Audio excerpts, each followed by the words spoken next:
దైవ మర్మములు. సహోదరుడు భక్తి సింగ్ గారి అనుభవములో దేవుడు ఆయనకు బయలుపరిచిన దైవ మర్మములు. ఏప్రిల్ 30. నీకు విరోధంగా రూపింపబడిన ఏ ఆయుధమును వర్ధిల్లదు. యెషయా గ్రంథము 54:17.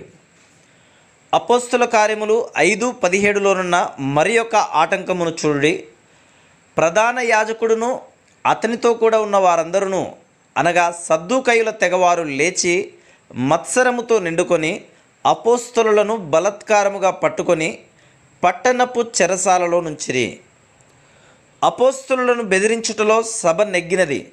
ఆ తరువాత వారిని శిక్షించుటకు చెరసాలలో నుంచిరి. మనలను సంరక్షించుట కొరకు దేవుడు ఎల్లప్పుడూ అద్భుతములను చేయడు. అయితే ఈ విషయములో అద్భుతం చేసెను. వారు విధేయులైనందున వారి విషయం ఆయన పూచి తీసుకొని ఆటంకము వెంటనే జయించెను.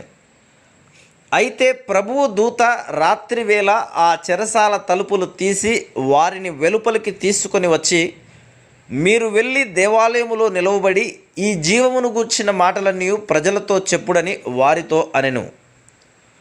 అపోస్తుల కార్యములు 5:19-20 వచనములు.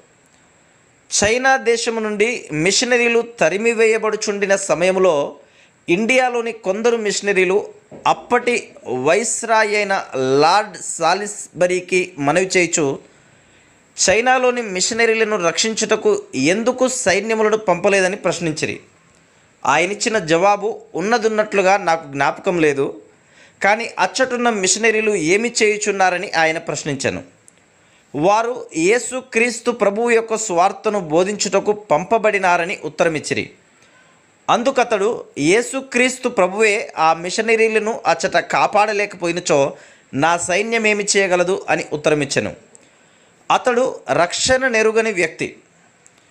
మన భద్రత కొరకు లోక సంబంధమైన శక్తులపైన ఆధారపడరాదు, ప్రభువు పైననే ఆధారపడవలను.